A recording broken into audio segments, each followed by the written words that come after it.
Join it.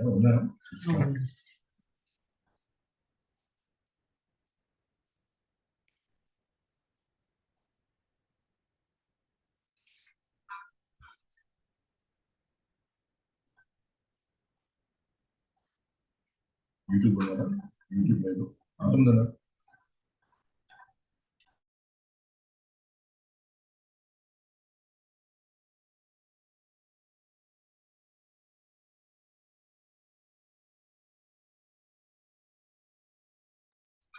So good afternoon and welcome to this the information session on the industry MS by research. So we'll just start in just a moment. There are a few more people joining. We just give them maybe a minute.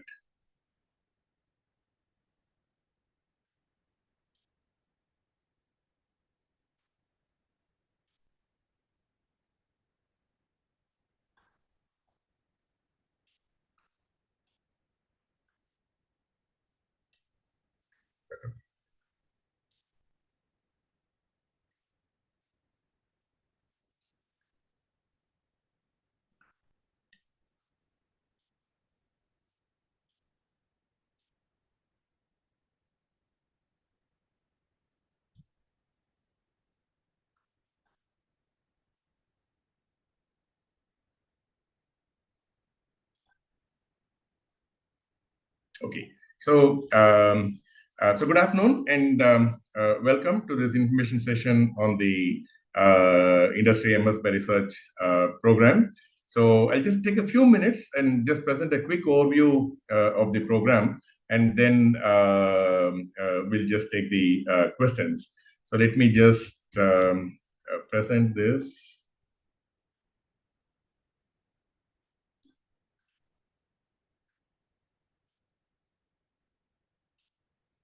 Okay, I hope you can see the screen.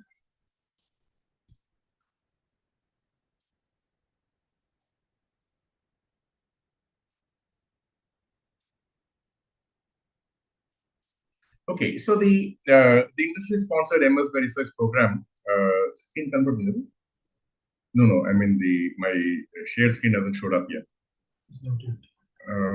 It's shared there. Okay, we'll start. It's coming. Okay. So the industry-sponsored MS by Research is a regular MS by Research program, which is normally a 2-year master's. It's a thesis-based program, so where there are only a few courses, and most of the time is spent on working on a research problem in one of our research groups with a professor. And then it takes roughly about 2.5 years. And normally it's a research program where they have to publish the research work to graduate. We are now making the same program available for working professionals in a part-time mode. And we also reduce the course requirements a little bit. We reduce the course requirements a little bit. So where we normally require 6 courses, and here we made it 4 courses. And we have one thesis scoping project. It's a 4-credit project, which is a thesis scoping project. And the 6th one can be a course or a project. So that's the course structure: 4 courses, 1 thesis scoping project, and the 6th one, which could be either a course or a project.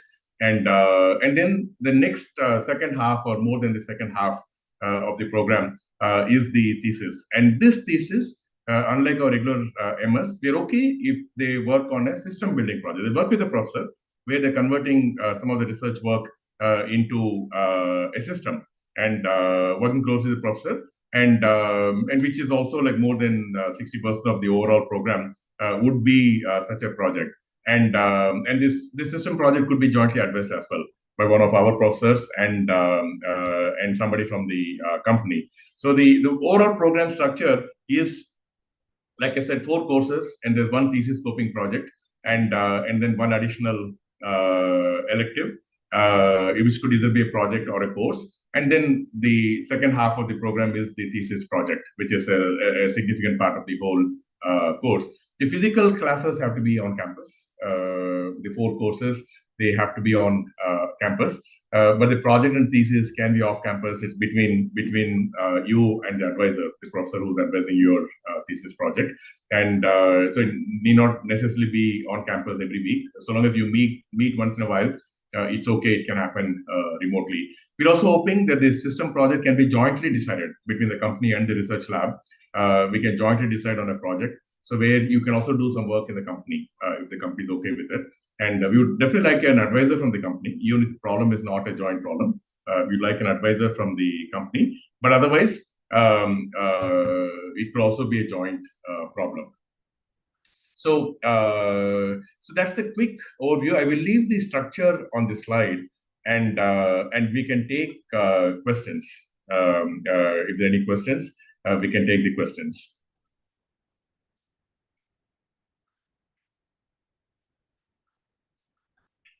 So there's one question which says, can the program be self-sponsored? Can you open the FAQ? We'll answer those also. Open it here. Can the program be self-sponsored? Company would still give a recommendation, but I would be paying the tuition fee myself from business technology. Absolutely, yes. We only need a support letter from the company. Now, who pays the fees financially? Who sponsors? That's between you and the company. Whether the participant pays or the company pays, or participant pays and company reimburses, that is left to the individual. We need a letter of support from the company that the company is okay with the person doing. So we need a sponsorship letter, but it's not a financial sponsorship. So I hope that answers the question. So let me take some of the other questions. Open the FAQ that has come in the past. We can just take. So you can just ask me the question. So just let me take some of the questions. Is this MS program in person meant for Hyderabad-based participants only, or students can participate in online classes through hybrid or virtual mode from other cities? Okay, so you must have heard the question. So the question that came up was on, like, is it meant only for Hyderabad-based participants? So the participants can be from any city, but the 4 courses that they do, that generally happens on campus, right? Each course has 2 classes a week. So for the semesters that they're taking, the courses, we expect them to be in our campus for that period. So it may take 2 semesters to finish the 4 courses. So for those 2 semesters, each semester is about 4 months. We expect them to be in the city, at least to be able to take the classes physically. Rest of the time, remaining 2.5 years or so, 2.5 years, they don't have to be physically in the city. But for the coursework, they have to be in the city. The next question that's come up is like, is it completely industry sponsored? Do we need to pay anything from our side? That is, like I said, answer the question to the previous question. It's between the employee and the company, right? Who pays the fees? We expect the fees to be paid. The participant pays the fees. Now, whether the company reimburses or not, and that's between the person and the company. We expect the fees to be paid by the person. We need a sponsorship letter from the company, and the fees is paid by the participant to us, and then you can get it reimbursed depending on your company policy. So I hope that answered the question. The next one is, what is the minimum expectation for the program? I'm interested in AIML, but I do not have prior experience in the field. Can I still take the courses? Will it give me the basic knowledge needed? So you need to take 4 courses, and somewhere in the first semester, we expect you to start the thesis scoping. The next 2 courses may be in some form connected to your thesis area. So long as 4 courses are taken, you have a thesis advisor and you have a thesis problem. As an institute, we are not worried about what background courses you may have taken, right? We expect 1 year of tech industry experience. But after that, it's between you and your advisor, right? We will have an advisor in place at the end of the first semester, a research advisor. And the courses required are based on, if the research advisor thinks you have the right background, you can take up that problem. The advisor might agree for such a problem. If the advisor thinks you have to take these 2 or 3 courses to be able to do justice to the problem, advisor will tell you and you have to take those 2 or 3 courses. So it's between you and your advisor, right? The institute has no particular requirements. If you want to do an AML-based project, most welcome to do it. If your advisor is okay with it, and like the advisor is okay only for 2 reasons. One, you're doing something in your day job that has the right background. The advisor thinks you can take up such a problem. Or the advisor will say, like, if you're taking that problem, you need to do these 2 courses. And you'll take those 2 courses before starting the thesis work. So that's the in terms of areas. Like, the program doesn't have any constraints on the area of your research work. The next question is a course enabling regular placement and alumni status? It's a regular alumni status. It will come, unlike, this is not an executive education program. It's a regular MS by research program. We're just allowing industry, if it's coming through a company, company is giving a letter of support, we are allowing the person to do part-time. Normally, we don't do part-time. All our programs are full-time programs only. We are allowing part-time here, and so you don't need to be on campus, and there's some flexibility in terms of when you take the courses as such. Otherwise, it's a regular MS program. The degree will be awarded at our regular convocation, and there's regular alumni status. It's not executive education alumni, it's regular alumni. So you'll be our regular student if you were to go through this program. Can I choose my own research area? In a way, yes, but then you need an advisor. So the advisor will choose you also. So you have to have an advisor, one of our faculty, and that's a two-way process. You go meet them, you have to convince the faculty has to convince you, mutually you'll agree upon the problem. And so you choose your area, yes, but you have to convince an advisor to be your advisor. You convince one of our faculty to be your advisor. Is it mandatory for the thesis project to be a joint initiative between the company and the institute? No, it's not mandatory, right? We would prefer a co-advisor, right? Even there's a preference. You don't need to have a co-advisor. It will be nice to have an advisor from the company. And where possible, it will also be nice to have a problem from the company. But both of those are not mandatory. Both are desirable, right? But definitely not mandatory. The project could very well be something that is just completely advised by our faculty. And a company has no role, which is absolutely okay. So that was that question. Take the next one. Looking at some of the other questions. Upon successful completion, what degree or title will be awarded to students? Will it say part-time industry-sponsored master's by research? No. So the degree is going to be regular MS, Master of Science by Research, right? We have our regular degree. The degree will say MS by Research. It won't say part-time, it won't say industry-sponsored, because the program is MS by Research. Just the mode is industry-sponsored and part-time. The degree won't capture all that, right? So the degree will just say our regular, all our dual degree students, which they get a BTech and MS by Research, or our 2-year master students, they get MS by Research. So you will get the exact same degree, which says MS by Research with the exact same wording. It's not going to say part-time or industry anywhere. When you get the admission will say you're admitted because we need to capture the mode. The admission will say part-time industry MS by Research because that allows us to, so normally we have minimum course requirements, there are many other requirements. So those requirements get relaxed. So your admission will say that mode, but the degree will be regular MS by Research degree. What will be the timings of on-campus classwork? What days are we expected to attend? So we offer about 100, 125 courses each semester. Depending on the courses you pick, that course will have 2 classes. Each class is 1.5 hours, right? You will need to come for those 2 classes. It could be any time during the day. Generally, our classes are on the slot could be like Monday, Thursday, or Tuesday, Friday, or Wednesday, Saturday, right? Same time. It's 11 o'clock. It will be 11 o'clock on those 2 days. Monday, Thursday, or Tuesday, Friday, or Wednesday, Saturday. And so there'll be 2 classes for each course. And generally, we don't encourage anybody to take more than 2 courses. It'll be very hard. Classwork is okay. It's 3 hours per course. But we'll easily need 6 to 8 hours of additional work every week per course. So 2 is the max you could take in a semester. And the rest of the activity you can do on your own time, evenings, weekends, whenever you want. But those 3 hours, 2 classes of 1.5 hours each, you have to come physically to campus. And so that's the courses. Can we attend this program for full time even after completing the coursework?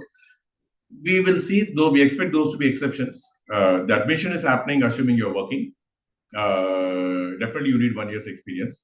So, but after 2 semesters, you finish the coursework, you want to do full time, those are all exceptions you would apply and it has to get approved, right? We don't expect that to happen. You can change your jobs though, we're okay with it. If the company is not taking the IP, because there's a mode where the company is taking the IP. If the company is taking the IP, then of course, when you leave, you have to figure out what happens to the project. Because the company is taking the IP and you're no longer with the company, then the whole project work becomes kind of moot. But if company is not taking the IP, if the problem defined by the professor, you change your company, it's absolutely okay. Nothing gets affected, right?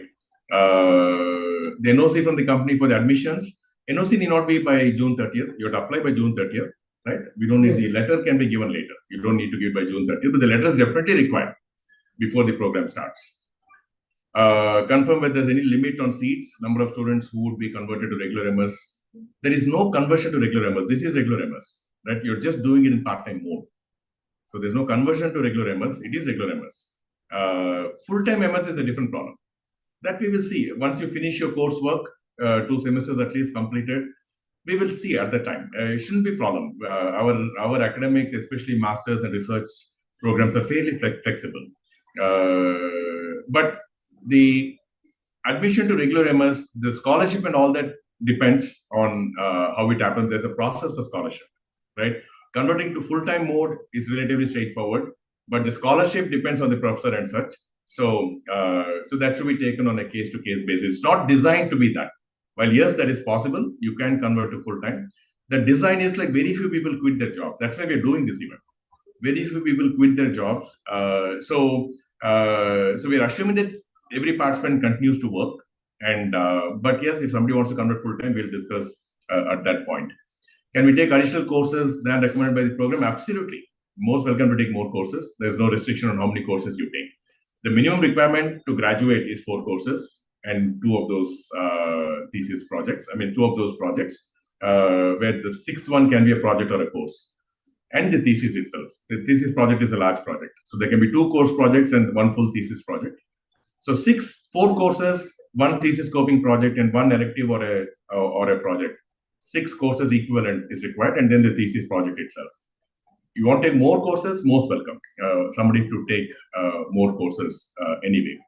Are we eligible for campus placement after the course? Like I said, yes. Somebody has asked this question earlier also. So long as your company doesn't have a problem with it. If company is paying the fees, we leave it between you and the company. For us, you're a regular MS student, and like you can apply for the placement process and be part of the process. But the company, between you and the company, that is something we leave between each of you and your companies. The company is reimbursing, the companies don't like it. So if company is reimbursing, then you may need to get an NOC from your company. But if you're personally paying, then there shouldn't be any problem. Will we be granted conditional MS admission, which will be converted to regular admission after 1 semester and once the thesis idea in place? Yes. The reason we are saying conditional admission is like often, especially if somebody has been away from academics for a few years, often it is it's not clear. We forget, right, as a full-time student, how much load there was and what all we did. So we want people to experience that and make sure they're okay with it before they commit 2.5, 3 years, right? So that's why we are saying at the same time, we don't want to say that like you finish it and then we'll do this. So we're giving conditional admission. The admission is given right now. It's given conditional upon 2 courses being completed and a thesis idea in place. Once that happens, which can happen in the first semester itself. Once that happens, you just have to kind of apply and it will get converted to regular MS admission. It's just a status change within our system. Nothing else is, you can do all your courses, you can do your project, everything. And if you finish all the program requirements, you can also get the degree, right? But it's just a status in our student tracking system, right? In the internal system, institute system, it's a status change. So you'll get a letter that says conditional. The idea is that to reinforce the point that you have to complete 2 courses before it becomes a regular admission. Just so you assess and like, you have an option to say like, no, I don't want to do it, right? But should you complete 2 courses, then the conversion is automatic. So that's the conversion process. Is it possible the conditional MS won't get converted to regular MS admission? No, not at all possible. You can choose not to do regular MS because you think it's very hard or so. But for us, the moment you complete 2 courses and there's a thesis idea in place, it will get converted. There are no other conditions. You complete 2 courses, which is complete meaning pass, get the grades, which is C or above generally. Complete 2 courses and have a thesis idea, the conversion is automatic. Any scholarship or discount for this course? No. It is our regular fees. We don't have, the fees are regular, only that this is a 3-year, so it's that much more than our regular MTech. Fees is similar to our regular MTech fees. And so the fees is similar. There is no discount or such. If a company is coming in, setting up a broader initiative, because companies can also use this to set up an advanced technology lab. Then it's between us and the company. We'll figure it out. But otherwise, when you're paying the fee is fixed. It's our regular MTech fees. It's not higher fees or such. It's just that it's a 3-year program. Our regular MTech is 2 years. This is 3 years. The fees are similar. Will there be any break provided during the course? Also, can we break for a semester and join? No, absolutely. You have a status. You are a regular student. Especially the coursework. Because project work, you don't need a break. You can continue doing the project. Coursework, you have to physically be here. So after first semester, you want to break, you have to apply. We expect you to finish off. Right, in 2 or 3 semesters, finish all your 4 courses and the thesis scoping. but we're okay if you do the courses later, but we expect you to have at least one course a semester. And if you're not taking any courses, it's better to inform upfront and get permission if you're not taking any course, right? You're not registering at all. Because all our regular students they register every semester for at least few courses. So in your case, in this program, we expect at least one course to be registered every semester. If you're not going to register any course, either a regular course or a project course, like the thesis course or the other project course, thesis scoping or the project course, if you're not registering, then you have to inform. We expect you to register for at least one course each semester. But yes, you can take a break. We just need to inform.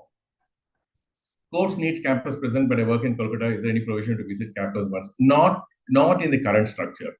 We are talking to some companies where companies want, like say they might nominate 10 of their employees for a very specific program where they want courses predefined and such. So there we are finding ways to do it, say one Saturday a month or so, and then remaining online.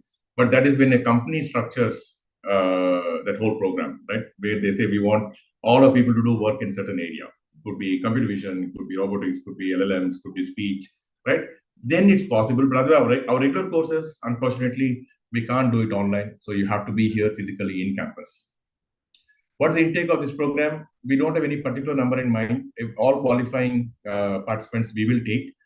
If we have a problem of plenty, then we'll figure it out. At this point, we don't plan to have any restriction. Any number, if they qualify all the requirements, they will get the conditional admission. They finish 2 courses and the thesis ideas in place, they will get their regular admission. And so that's the plan. So we don't have any limit because we don't expect too many people to apply. But if they do, first batch, we will take everybody. We're not going to have any selection process. Going forward also, we might take. Because we are saying the first 2 courses is the natural selection process. They have to clear those 2 courses. Because these are regular courses, that we have regular students in the same class, undergrad student, postgrad student, research students. There'll be regular students in the class, and you have to be in the same class and clear the course. So we think if you clear 2 courses, then you earned yourself the admission. So that's so we may even going forward do the same thing. But at this point, though, we don't expect too many people applying, and like it may be 50 or so is what we expect that qualify to the program from those that apply.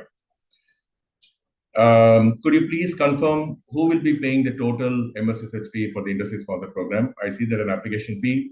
The fees the participant pays, right? As a student, the fees you have to pay.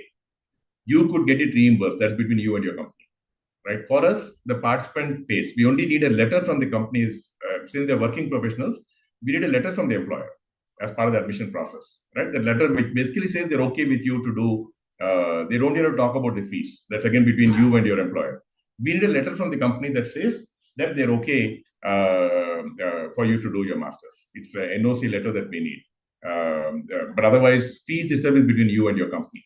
Who pays and who reimburses. For us, the participant pays, the student pays. What's the difference between masters? E-masters and online masters. It's not a regular. It's a different program.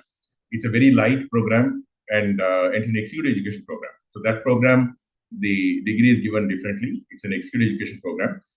This Master of Science, our regular program, 40% of our undergrad admission is to this program. About 200 students get admission to a 4-year BTech, and about another 110, 120 students get admission to a 5-year program, which is a BTech and MS Research program. So the MS Research we are talking about here is the exact same program as our dual degree undergrad students join, or the 2-year master students join. We have MS Research program and we have a regular MTech program. MTech program is a coursework-based program. They do 16 courses. You're doing 4 courses here. They do 16 courses and no thesis. That's a regular MTech. So this one is MS by Research, which is same as our undergrad dual degree program, right? Like I said, 40% of our undergrad students join the dual degree program. So they will get, when they finish, they'll get a BTech and MS by Research. So this program is the same program as that, MS by Research. E-Masters is a very different, very light program. It's not even a regular Masters, right? Our regular MTech is a coursework-based Masters. E-Masters is a coursework-based Masters. It's an online Masters. It's a much lighter program, meant to be online, and it's called E-Masters. What's the minimum attendance needed? Some faculty, it depends on the faculty. Some faculty don't have any attendance requirements. Some faculty have. If they have attendance requirement, then we have a grade penalty. So 85%, they won't have any grade penalty. From that point on, every 5% less, they will lose 1 grade point. So if they got A, they'll go 1 level lower to A minus. Or if they got A minus, they'll go 1 level lower to B.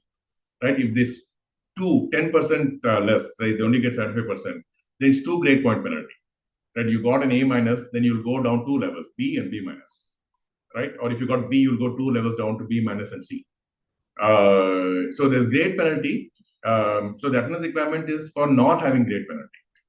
And so you choose. If you're okay to lose some attendance and lose some grades, you could do that. I mean, so it's not a pass-fail requirement, it's a grade penalty requirement. So no grade penalty is 85% attendance. Should the company recommendation be like a standard letter of recommendation? Just an NOC. The company is okay that so-and-so person employee of the company, and the company is okay with allowing that person to do their MSP research, right? Industry-sponsored MSP research. That's all we need. And anything beyond that, the company could say, it's up to them. Right? We need this much to be there, that the company is okay for you to do this master's. For the next batch, 2025, is there a change in admission requirement? There won't be any change in admission requirement. It's going to be the same. We don't plan to change. Like I said, if you think we're getting thousands of applications, we might consider. But we know it won't be, because everybody understands. I'm sure each of you understand. It's a lot of effort, right? Over 2.5, 3 years, you have to put in a lot of effort. So not many people would consider. So at this point, we don't expect, right? At most, we expect fewer applications, where the qualifying ones may be half or little less than half. And we're okay with those numbers. And if the numbers really, really increase, we will see. At this point, even next year, we don't expect to change the criteria. When should we finalize on our thesis advisor? The way we plan, there'll be program advisors who will be available from the first semester. Somebody like me, right? There'll be a program advisor available with whom you start talking in the first semester and understand what could be an area of work. Either in the first semester or the second semester, we do the thesis scoping project. Right? It's a 4-credit project, but it's not a coursework-based course. It's a project-based course, right? You will do a thesis scoping project where at the end of it, you'll have a complete thesis scoping document. Right? It's a thesis proposal, which generally could be a 4 to 8 page document that includes some background work done, some literature survey and such, and where you're saying, okay, the next 2 years, this is the problem I'm going to work on. These are the things I'm going to do, and these are the outcomes I expect, right? What areas or what problems or sub-problems are you going to study and then come up with the outcomes, right? Or if it's a system going to be built, what system is going to be built, based on what technology is the system going to be built, I mean, based on what research is the system going to be built and such. So a thesis scoping will happen. And when the thesis scoping is happening, then you'll get your actual advisor. Till then, you'll have a program advisor who's helping you, somebody like me. And then once we identify the thesis project, by the time you have midway through your thesis scoping, is when you'll know who the advisor is, depending on the problem area chosen. And then from that point on, you'll work with that advisor, a faculty in that research area, that mutually we agree. You, your program advisor, and the actual research advisor, all three agree. And that's when the advisor gets in place. So that's how it will happen. And when should we finalize on a thesis advisor? Like I said, we expect that to be in the second semester, right? Till then, you'll have a program advisor. In the second semester is when we expect that you would finalize your thesis advisor. Again, you don't have to. You can take another semester if required, but the thesis scoping project has to get done before you have your thesis advisor. Apart from minimum 1 year of work experience, what are the other eligibility criteria? Should a BTech be from specific domain? No. We are saying science or engineering. Undergraduate should be science or engineering degree and 1 year tech industry experience. They should work in the IT industry. Will the classes be recorded? Generally, it's not recorded. We don't do hybrid teaching. We only do physical in-class teaching. So the classes won't be recorded. All our course material is on Moodle though. All our course material is on Moodle, and so that you'll have access from anywhere. So where's lecture notes or like the slides or the labs, assignments, any other reading material will all be available on Moodle. But generally the classes are not recorded. And it's up to the professor. Some professors do it. Very few do it though. Most of them don't record. How to choose a thesis area? Like I said, we'll have a program advisor. It'll be somebody like me. That's a program advisor. And so the participant and me will work together to identify an area of mutual interest where you have interest, you have some background, relevant background, and there is work happening in some of our research labs in that area. So we'll mutually agree upon it. start to define some initial problem and then start working with some professor in that research area, and then together arrive at a research problem, and that will become right. And once we expand it a little bit, becomes the whole thesis proposal. So we will jointly do it, right? It will start with a program advisor and you, and then we'll get the right advisor in once we know that that's an area we should be taking it up. By when we should we submit the NOC? Once you get your admission letter, you will be given a date. It will generally be sometime within like a week or so after that. And the sample, could you please tell the sample course and the areas of study in this program? We have 23 research areas, right? A research areas like say computer vision or like robotics or language and speech technologies or data sciences or machine learning or like say software engineering and security, theory and algorithms. So these are all the research labs, right? We have 23 research areas. Each area offers courses. And like I said, in a year, we offer about 200 to 220 courses from these research areas, apart from the 30 core courses, which is meant for the undergrad students. As a postgrad student, you'll be taking the electives only, which is offered by research areas. We have about 220 courses to pick from each year, right? About 100, 120 in each semester that you can pick your one or two courses from. So generally, the first course can be that you pick, your advisor will help you, the program advisor, but could be some foundational course. Like if you think I want to do something in AI, you could pick an AI foundational course, or depending on I want to do something in security, maybe a course that is foundational for that will be picked in the first semester. Second semester, second course onwards will be based on likely thesis area, right? And so, like I said, each research area offers courses. In a year, they might offer anywhere from 7, 8 courses to in some centers, they even offer 15, 20 courses. And you could pick any of those courses. So that is the, list of courses, please visit our website, tripleri.ac.in. Visit our website, and each research center, there's a research tab, and under that, there's centers tab. You go to the center, and each center generally lists the research areas, and that will give you an indication of what courses. Each of those sub areas, there will be courses. So just visit, understand the research centers and the research areas in each of the centers. And some of them list the courses also, but they generally list the research areas and some of the research problems they're working on. That will give you an idea of what kind of courses they kind of would be offering. Why is the duration of the course being so long? It is not so long. Our regular MS takes 2 years. If you're doing it part-time, it will take 3 years. So it's not long. It is more or less normal. If your company is, if the project you identify something that's connected to your day job, right? If the company is taking the IP, we will take a declaration upfront before the thesis work starts that this is a company's project and company will take the IP. Then if it's part of your day job, then it can happen sooner, right? That's why we say maybe 2.5 years. But if it's not part of your day job and you have to work on thesis in addition to your regular job, it may take 3 years. So the duration is just based on, it's part-time. Our regular MS takes 2 years. This is expected to take about 3 years. When is the program starting? Our semester starts end of July. This is in regular semester, right? If you get the admission, the first day of class will be around 29th or 30th of July. The registration process will start last week of July, where you register for the semester and there's some formalities, joining formalities, semester registration formalities, then course registration formalities. All that would happen in the last week. And this classwork itself would start around the 30th, 29th or 30th. Can you share the payment schedule? It's based on the courses, 1 lakh per course, you pay upfront. There's no schedule. In the beginning of the semester, the fees is paid for that semester. So depending on the courses you're registering for, the fees get paid. Once you finish all your courses, 6 courses, and start work on the project, there's a project registration where you register each semester. And each semester you register, you pay, right? By the time you finish, we expect you to finish 6 registrations for the thesis project.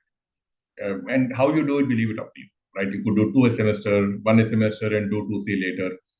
We are a little flexible on that. The coursework, first 2, 3 semesters is based on the courses you register, you pay. 1 lakh per course. So flexibility is based for the thesis phase of your work. The course phase, based on the courses you register, you pay. Per semester, how many courses I should choose? We encourage no more than 2, right? More than 2, we request you talk to us, understand the course load before you take. But we generally recommend not more than 2 in a semester. So those are some of the questions. Are there anything that is there in the FAQ? Is there some more questions?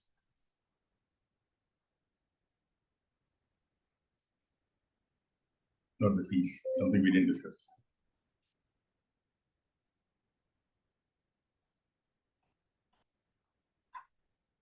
So we have another 5 minutes. If any more questions, please do let us know. How long is a semester?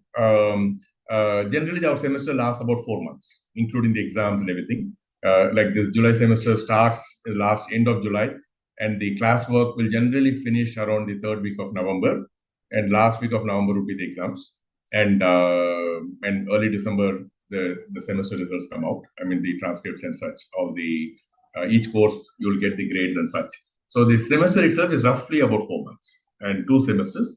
The monsoon semester is end of July, but mostly it's August, September, October, November. And the spring semester is January to April. It starts generally Jan 2nd or 3rd, the classes start, and will finish end of April.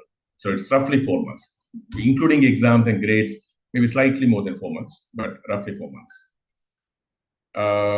Can I complete this program in 2 years where my fees would reduce to no? This program, the fees will be 12 lakhs, right? We expect you to have 6 registrations for your thesis work. And those 6 registrations will be, the coursework is anyway coursework, right? Those 6 courses will be per course. As you register, you have to pay the fees in the beginning of the semester. Once you finish your coursework, we expect you to have 6 thesis registrations, and each registration will be 1 lakh. You could do 2 a semester, 1 a semester, depending on how you're pacing your thesis work. And so no, if you do it faster, the amount won't reduce. This program, we said the fee structure is fixed. And so you can spread it out or you can compress it, but the overall fee structure is fixed. It becomes very hard to keep too many things moving. So we said we'll fix the fee structure and allow the time to be stretched or extended. It's more likely going to be extended than compressed. If you need to publish any papers, in this program, it's not necessary. Normally we do, our regular MS research, we expect, but even there about 20% don't publish. But they have to apply for an exception when they don't publish before they graduate. In this case, you are pre-exempted. Well, you're most welcome to publish papers, and it's highly desirable you publish papers, but you don't necessarily have to. You don't need a permission to not, you're pre-exempted from publishing. What's the difference between MSIT on campus and MTech program? MSIT is a very different program. It is a job-oriented program for tier 2, tier 3 colleges. It's a social program. So it's not applicable to normal, and it's a fresh out of college program, right? It's a job-oriented master's. It's a social program. So we only give the degree, we don't even teach. That's the MSIT program. Our MTech program is a regular MTech program, right? They can take any of our courses, but it's a coursework-based master's. They do 16 courses. You're doing 4 courses. They do 16 courses and no thesis, no project. And it's a full-time program. They're on campus for 2 years. They have to finish it in 2 years. And so it's a full-time program. They do 16 courses. They don't have to do thesis, right? That's our regular MTech. So MSIT is a social program. MTech is a regular coursework-based master's program. Our MS by Research is a thesis work-based master's program, research or thesis-based master's program. And what we are offering here for you is our MS by Research program. After companies started sponsoring, I switched how the case. Like I said, the fee responsibility is with you for us. You have to pay the fees as a participant. Your company may reimburse. That's between you and your company. If you leave in between, your companies will have their own policies on how to handle that. Many companies are okay if you leave in between. Whatever fee paid is fee paid. Some companies will reimburse only when you complete it after 2.5, 3 years. It's between you and your company. We don't have anything to do it. For us, you pay the fees. So you switch your company, it's okay. You continue to pay the fees to us. So those are the questions so far. Any of the others in the FAQ? What's your last question in the FAQ? To whom we can contact if you have any queries about the MS program? Yes, I mean you have so Kaja, there's an outreach office email ID that you'd have got the emails from. So most welcome to send a mail to that email ID. Or if you have Kaja's contact, you can send a mail to Kaja as well. And we are doing this information session just to help answer some of these questions. There is an FAQ on the site already. We will take these questions and also update the FAQ. Today's questions we will take and download the questions. Download the questions. So download.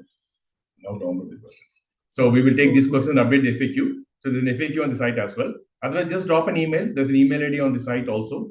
If you have any queries, please send an email and we will respond back immediately. Somebody will call you with the answers.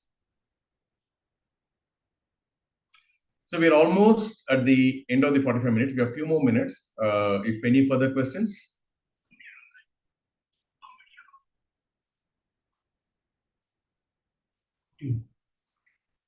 So good then. If no further questions, we can conclude the session. So let me. We stopped it already. Yeah, the presentation is stopped. So so good. So thank you so much. Can we still enroll, or I didn't fill the presentation form? Yes, you can enroll. Pre-registration form is not required. That was required. Now we're directly giving the enrollment link only. So please go ahead and fill. You don't need to fill the pre-registration form. If you haven't already filled, you don't need to fill. We did that early on so that before we start the formal enrollment process, we got their contacts and such. But right now, you can just go fill the main enrollment form. Will I get loan for the masters? We could consider, but we didn't expect, because all working professionals, we didn't think they would need. But we can discuss separately. We didn't expect anybody to ask. But if you need, we can discuss.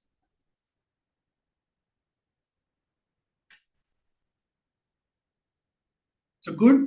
If no further queries, we will conclude. There's the last question. Yeah, that's the last question. Okay. So if no further questions, please do reach out to us if you have any further queries later also, and we will get back immediately. When you send a mail, please do include your contact number, so that we'll respond to the email and somebody can call also and talk to you to help answer any further questions. So thank you so much, and it's a very important program for us. We believe this will get a lot more engagement between industry and research, and our research can get translated to solutions.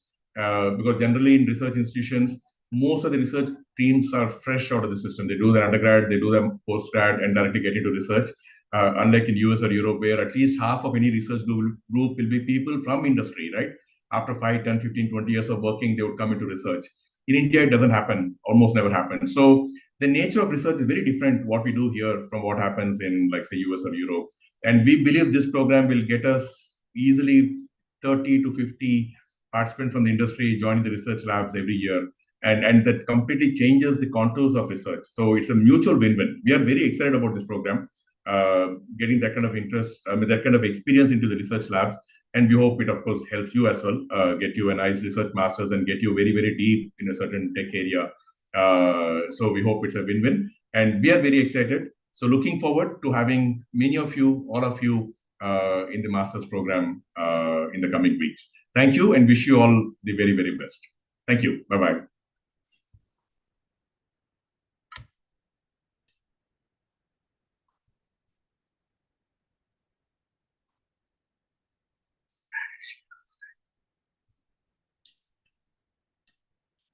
Okay.